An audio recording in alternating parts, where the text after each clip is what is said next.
నిర్దోషమైనవి, అవి హృదయమును సంతోషపరచును. యెహోవా ఏర్పరిచిన ధర్మము నిర్మలమైనది, అది కన్నులకు వెలుగుచును. యెహోవా యందైన భయము పవిత్రమైనది, అది నిత్యము నిలుచును. యెహోవా న్యాయ విధులు సత్యమైనవి, అవి కేవలము న్యాయమైనవి. అవి బంగారు కంటెను, విస్తారమైన మేలిమి బంగారు కంటెను కోరదగినవి.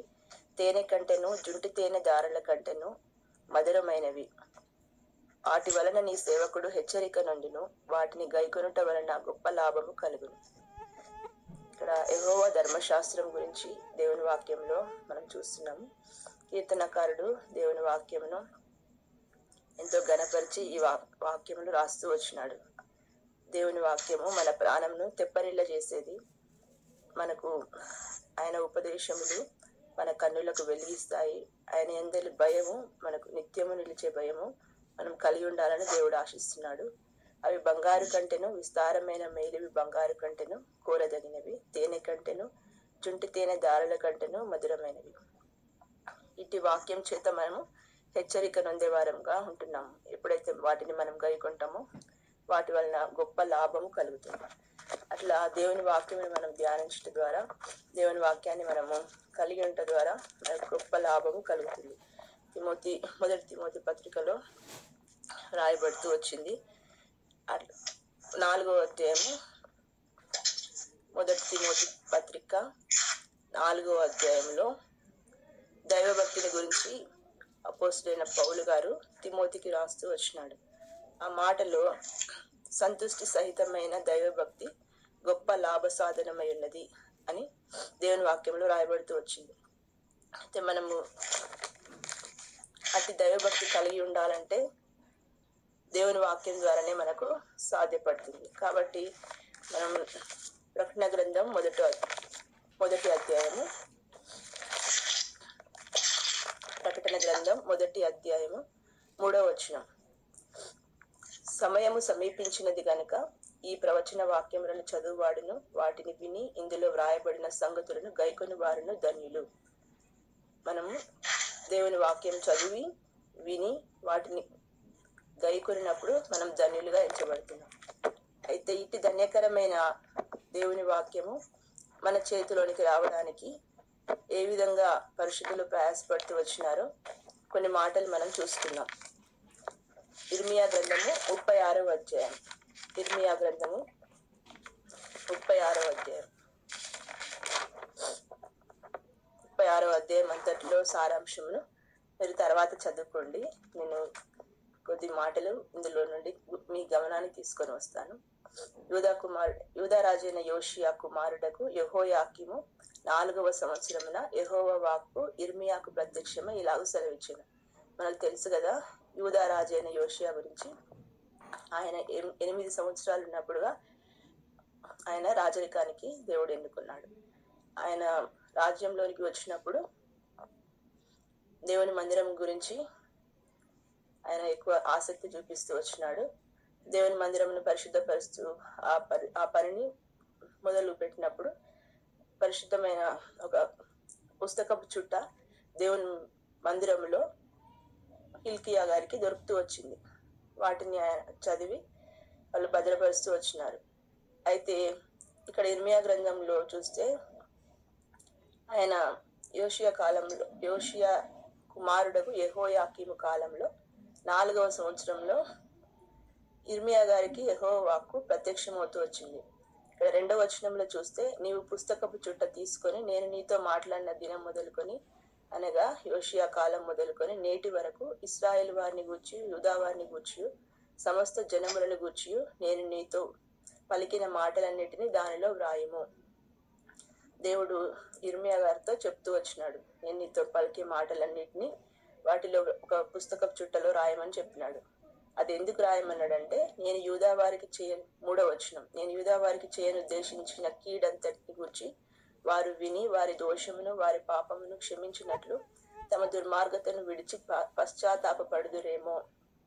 అయితే దేవుని వాక్యం మనం చదివినప్పుడు మన దోషములను గురించి, మన పాపముల గురించి మనకు తెలియపరచబడుతుంది. అప్పుడు వాటిని బట్టి కలిగే శిక్షలు కూడా దేవుని వాక్యంలో రాయబడుతూ వస్తాయి. కాబట్టి వాటిని చదివి ఒకవేళ ఆ ప్రజలు పశ్చాత్తాప పడతారేమో, కాబట్టి దేవుని వాక్యము ఈ విధంగా నేను నీకు బయలుపరిచిన మాటలు రాయమని చెప్పి యెహోవా దేవుడు ఇర్మియా గారికి చెప్తూ వచ్చినాడు. అట్లు ఇర్మియా ప్రవక్త అక్కడ కింద 5వ వచనం లాస్ట్ లో ఉంటది, నేను దేవుని మందిరంలోనికి రాకుండా నిర్బంధింపబడుతుంది అని. ఆయన చెరసాల్లో బంధింపబడుతూ వచ్చినాడు కావున ఆయన బారూకు అనే వ్యక్తిని పిలుచుకొని ఆయన పలికే మాటలన్నీ సిరాతో పుస్తకపు చుట్టలో రాయమని చెప్తూ వస్తాడు. అప్పుడు బారూకు వాటన్నిటిని రాసినప్పుడు ఉపవాస దినము చాటింపబడినప్పుడు నువ్వు వెళ్ళి దేవుని మందిరంలో అక్కడ ఉన్న ప్రజలందరూ ఆ వాక్యములు రాయబడిన మాటలు వారి మధ్యలో చదవమని ఇర్మియా గారు బారూకుతో చెప్తూ వస్తాడు.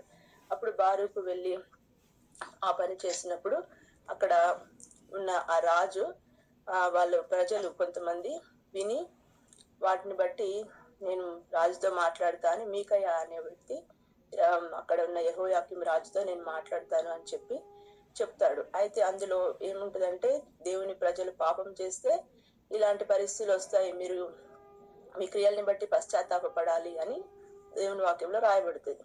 అయితే ఒకరోజు ఇదే శీతాకాలంలో 9వ మాసంలో అక్కడున్న రాజు యెహోయాకీం రాజు ఆయన కూర్చొని అక్కడ 21వ వచనంలో మనం చూస్తే, ఆ గ్రంథమును తెచ్చుటకు రాజు యెహూదీని పంపగా అతడు లేఖికుడైన ఎలీషామా గదిలో నుండి దాన్ని తీసుకొని వచ్చి రాజు వినికిడిలోను రాజునొద్దకు నిలిచిన అధిపతుల వినికిడిలోను వాటిని చదివాను. అయితే 9వ మాసమున రాజు శీతాకాలపు నగరులో కూర్చుని ఉండగా అతని ముందర కుంపటిలో అగ్ని రగులుచుండెను. యెహూదీ 3-4 పుటలు చదివిన తర్వాత రాజు చాకుతో దాన్ని కోసి కుంపటిలో వేయగా ఆ కుంపటిలో నుండి అగ్ని చేత అది బొత్తిగా కాలిపోయింది. అప్పుడు రాజు ఆ కోపంతో, మా ప్రజలకు ఇట్లాంటి కీడు వస్తుందని రాస్తారా మీరు అని చెప్పి ఆ యొక్క పుస్తకపు చుట్టను ఇర్మియా గారు రాపించిన ఆ పుస్తకపు చుట్టను చాకుతోటి కోసి ఆ కుంపటిలో పడవేస్తే అదేమైపోయింది, బొత్తిగా కాలిపోయిందంట. కింద 24వ వచనంలో చదివితే, రాజైనను ఈ మాటలన్నిటిని వినిన అతని సేవకులలో ఎవరైనాను భయపడలేదు, తమ బట్టలు చింపుకొనలేదు. అంటే దేవుని వాక్యం గురించిన భయం వారిలో లేదు కాబట్టి దేవుడు వారిని గురించి చాలా బాధపడుతూ వచ్చినాడు. మనకు తెలుసు కదా, ఒక సందర్భం యోనా గారి కాలంలో ఆయన వెళ్ళి నినివే పట్ట ప్రజలకు ఈ పరిస్థితి జరుగుతుందని సువార్త ప్రకటించినప్పుడు అక్కడున్న ప్రజలందరూ ఏం చేస్తున్నారండి, యోనా గ్రంథం 3వ అధ్యాయంలో చూస్తే వాళ్ళు గోనె పట్ట కట్టుకొని ఆ ఊరి వారందరూ పశ్చాత్తాపడుతూ వచ్చినారు. చిన్నలు మొదలుకొని పెద్దల వరకు, రాజు వరకు అందరూ ఆ విధంగా గోనె పట్ట కట్టుకొని వాళ్ళ పాపముల గురించి పశ్చాత్తాపడినప్పుడు దేవుడైన యెహోవా వారి గురించి చేయనుద్దేశించిన కీడు చేయక పశ్చాత్తాపడెను అని దేవుని వాక్యంలో యోనా గ్రంథంలో రాయబడుతూ వచ్చింది. అయితే ఇక్కడున్న ప్రజల గురించి ఏ విధంగా రాయబడింది, వారు భయపడలేదంట, వాళ్ళ బట్టలు కూడా చింపుకోలేదంట. దాన్ని బట్టి దేవుడైన యెహోవా ఏం చేసి అక్కడున్న ప్రజలు పెద్దలు వాళ్ళు ఏం చేసినారు, అయ్యో మీరు అట్లా చేయొద్దు రాజా, మీరు అట్లా అగ్నిలో పడేయొద్దు దేవుని వాక్యాన్ని అని వాళ్ళు అన్నా కూడా రాజు ఆ మాట వినలేదు. కాబట్టి అంత మాత్రం కాకుండా 26వ వచనంలో ఈ మాట చాలా మంచిగా అనిపిస్తుంది నాకు. లేఖికుడైన బారూకును ప్రవక్త అయిన ఇర్మియాను పట్టుకొనవలనని రాజవంశస్థుడగు యెరెమీయాకు నకును అస్రీయేలు కుమారుడైన షెరయాకును, అంటే అక్కడున్న రాజు ఆ మాటలు ప్రవచించిన ఇర్మియాను ఆ మాటలు రాసి అక్కడ తీసుకొచ్చి చదివిన బారూకును, లేఖికుడైన బారూకును, వాళ్ళిద్దరిని పట్టుకోవాలని చెప్పి అక్కడ రాజు అన్నప్పుడు అప్పుడు కింద వచనంలో చూస్తే, యెహోవా వారిని దాచెను, ఆ ప్రజల చేతికి పోకుండా యెహోవా వారిని దాచెను. దేవుడు నిజంగా ఎంత నమ్మదగిన దేవుడు, తన బిడ్డల్ని దాచిపెడుతూ వచ్చినాడు. అంత మాత్రం కాకుండా 27వ వచనంలో చూస్తే ఇర్మియా గారితో యెహోవా దేవుడు మరలా చెప్పినాడు ఏమంటే, నువ్వు మొదటి పుస్తకంలో రాసిన ఆ మాటలన్నిటినీ మరలా రాయమని చెప్పినాడు.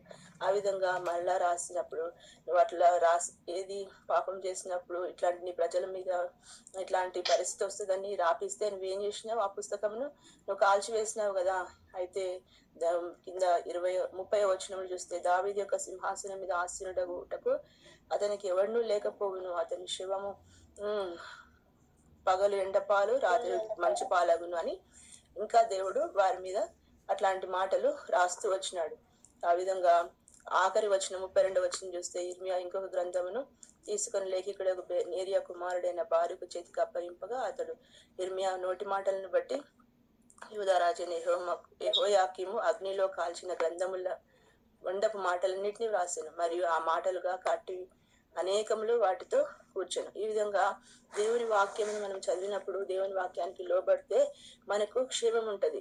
దేవుని వాక్యంలో మనం చేసిన పరిస్థితులన్నిటిని బట్టి మనకు జవాబు ఉంటది. ప్రతి ప్రశ్నకు, ప్రతి వాటికి ఆన్సర్ ఉంటది. కాబట్టి దేవుని వాక్యం జాగ్రత్తగా పరిశీలన చేసుకొని మనం చదివినప్పుడు దాని ద్వారా ఎన్నో ఆశీర్వాదాలు మనకు ఉంటాయి. దేవుని వాక్యాన్ని తృణీకరిస్తే దాని ద్వారా ఎంతో నష్టం ఉంటది. అంత మాత్రం కాకుండా అట్టి పరిశుద్ధ గ్రంథమును మన చేతిలోనికి మొదటి కాలంలో వాళ్ళు పుస్తకపు చుట్టలు రాస్తూ వచ్చినారు. తర్వాత చూస్తే మేకప్ చర్మం మీద రాయబడుతూ వచ్చింది. తర్వాత కాలంలో పేపైరస్ అనే ఒక విధమైన కాగితము తోలును ఉపయోగించుకొని అట్లా దేవుని వాక్యము ఆ దినంలో ఉన్న ప్రజలు రాస్తూ వచ్చినారు. ఆ విధంగా దేవుని వాక్యం భద్రపరచబడుతూ వచ్చింది. అయితే క్రీస్తు శకం 285 నుండి 300 సంవత్సరం ఆ మధ్యలో డయోక్లిషన్ అనే ఒక రోమియ చక్రవర్తి క్రైస్తవ దేవాలయంలన్నీ నాశనం చేయాలని, ఆ విధంగా వేదవాక్యం, దేవుని వాక్యం యొక్క ప్రతులన్నిటిని బలాత్కారం కాల్చివేయాలని ఆయన ప్రయత్నిస్తూ వచ్చినాడు. అయితే ఆ వ్యక్తి చేతిలో నుండి కొన్ని ప్రతులు ఆఫ్రికా దేశంలో భద్రపరచబడ్డాయి. అంటే దాన్ని బట్టి అతడు ఆ పని చేయలేకపోతూ వచ్చినాడు. కాబట్టి దేవుని వాక్యమును శత్రువు ప్రబలకుండా ఎన్నో కార్యాలు మొదటి నుండి చేస్తూ వచ్చినారు. అయితే దేవుని వాక్యం అంతకంతకు ఎక్కువగా ప్రబలుతూ వచ్చింది. ఆ విధంగా బైబిల్ మొదట్లో హెబ్రీ భాషలో ఉంటూ వచ్చింది. ఆ భాషను దేవుని ప్రజలు మన భాష వరకు వాళ్ళు ఆ విధంగా తర్జుమా చేసుకుంటూ వచ్చినారు. మొదటి గ్రీక్ భాషలోనికి తర్జుమా చేయబడుతూ వచ్చింది. తర్వాత లాటిన్ భాషలోనికి, ఆ విధంగా నానా రకాలుగా దేవుని వాక్యం తర్జుమా చేయబడుతూ వచ్చింది. అయితే ఎంతో మంది దేవుని ప్రజలు చెరసాల్లో వేయించబడుతూ వచ్చినారు, చంపబడుతూ వచ్చినారు. ఆ విధంగా ఎంతోగానో వాళ్ళ ప్రాణత్యాగాలు చేస్తూ దేవుని పరిశుద్ధ గ్రంథం ఈ దినాల్లో మన చేతిలోనికి రావడానికి ఎంతగానో ప్రయాసపడుతూ వచ్చినారు. జాన్ విక్లీఫ్ గారైతే 600 సంవత్సరంలో ఆయన ఉంటూ వచ్చినాడు. ఆయన దేవుని వాక్యమే అధికారం కలిగింది, బైబిల్ గ్రంథమే శ్రేష్టమైందని వాళ్ళ స్వదేశీయులు, అంటే వాళ్ళు ఇంగ్లీష్ ప్రజలు కాబట్టి ఆ ఇంగ్లీష్ భాషలోనికి రావాలని, తర్జుమా చేయాలని ఎంతో ప్రయాసపడి చేస్తూ వచ్చినాడు. ఆయన సామాన్య ఇంగ్లీష్ లో ఆ పని జరిగిస్తూ వచ్చినాడు. అయితే అక్కడ ఆ తరంలో ఉన్న యవనస్తులు అనేకులు ఆ వాక్యం చదివి ఎంతగానో బలపరచబడుతూ వచ్చినారు. ఆ పరిస్థితి అధికారులు తెలుసుకొని ఆయనను చాలా ఇబ్బంది పెడుతూ వచ్చినారు. ఆయన బైబిల్ తర్జుమా చేసినందుకు ఆయనకు మెప్పు కలగలేదు, కానీ ఆయనను చెరసాల్లో వేయించినారు, చాలా కష్టపెట్టినారు. అయితే ఆయన జబ్బుపడి కొంతకాలమైన తర్వాత ఆయన చనిపోయినాడు. చనిపోయిన తర్వాత యవనస్తుల ద్వారా ఆ పరిచర్య ఎంతగానో రగిలింపబడుతూ వచ్చింది. అయితే అక్కడున్న అధికారులు వాటిని ఓర్వలేక ఆ సామాన్య ప్రజలు బైబుల్ చదివి అందరు దేవుని నమ్ముకుంటున్నారని గ్రహించి, అది జాన్ విక్లీఫ్ ద్వారానే జరిగింది ఈ తర్జుమా, కాబట్టి వీళ్ళందరూ చదువుతున్నారని అక్కడున్న ఆ అధికారులంట 1428 సంవత్సరంలో జాన్ విక్లీఫ్ యొక్క సమాధిని త్రొవ్వి అతని శవాన్ని బయటికి తీసి మళ్ళా కాల్చివేసారంట. అంటే అంత భయంకరంగా దేవుని వాక్యాన్ని తర్జుమా చేసినందుకు పెట్టిన శవంను కూడా వాళ్ళు ఓర్వలేదు, మళ్ళీ బయటికి తీసి దాన్ని కాల్చివేసినారు. అట్లా జాన్ విక్లీఫ్ గారు ఎంతో ప్రయాసపడుతూ వచ్చినారు. అది జాన్ గుటన్బర్గ్ అనే దేవుని వ్యక్తి, దేవుని సేవకుడు, ఆయన ఒక అచ్చు వేసే సాధనం అంటే ప్రింటింగ్ మిషన్ కనుక్కున్నాడు. దాని ద్వారా చాలా మందికి, ముద్రణ యంత్రం ద్వారా చాలా మందికి ఇంకెక్కువ వాక్యం ప్రబలుతూ వచ్చింది. అట్టి విషయాన్ని కూడా వాళ్ళు జీర్ణించుకోలేకపోయినారు. అంత మాత్రం కాకుండా విలియం టెండేల్ గారు ఆయన దేవుని వాక్యాన్ని ఎంతో ప్రచురం చేస్తూ వచ్చినాడు. ఆయన ముద్రణలో ఎంతగానో దేవుని వాక్యము తర్జుమాలో సహాయపడుతూ వచ్చినాడు.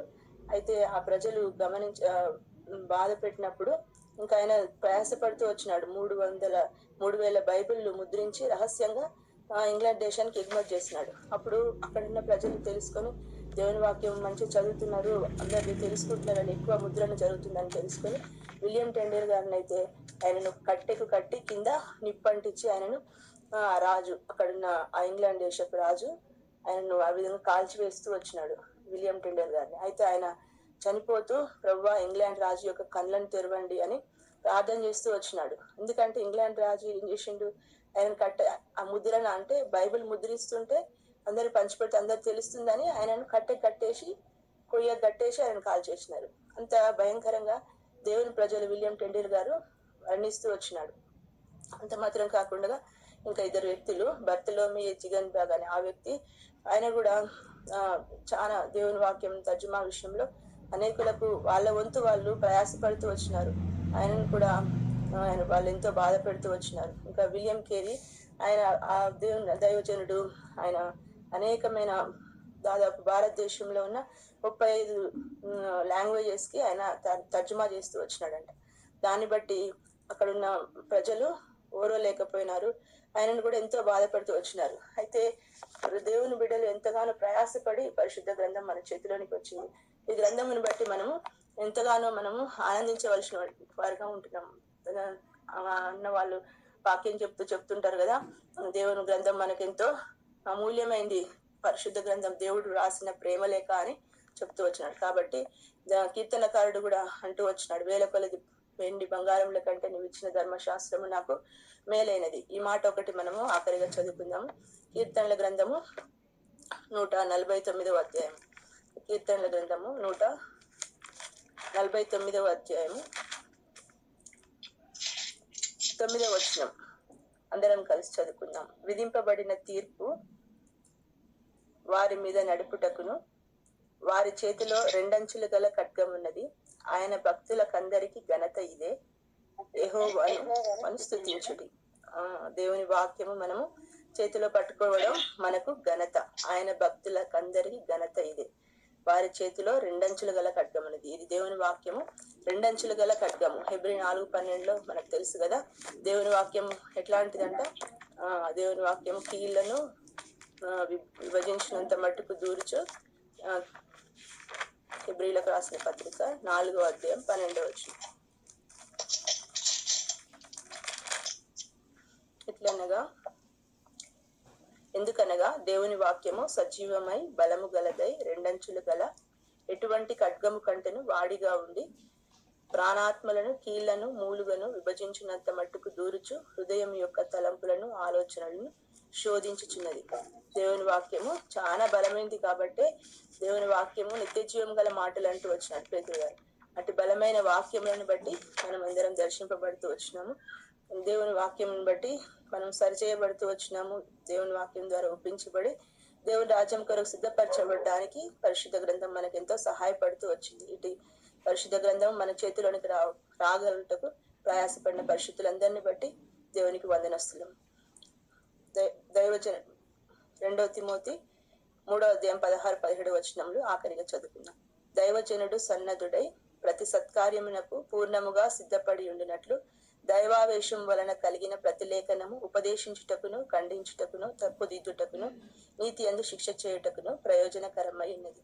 ఇటు శ్రేష్టమైన పరిశుద్ధ గ్రంథము మన చేతిలోనికి ఇచ్చిన పరిశుద్ధులందరినీ బట్టి, దేవుని పరిశుద్ధాత్మ దేవుని బట్టి, దేవునికి ఇంకా ప్రేమపూర్వకమైన గ్రంథముని బట్టి, మనల్ని పరలోక రాజ్యం సిద్ధపరిచిన వాక్యముని బట్టి దేవునికి ఎంతో వందనస్తులం. ఈ కొద్ది వాక్యము మన వినికిడిలో దేవుడు దీవించును గాక. ఆమేన్.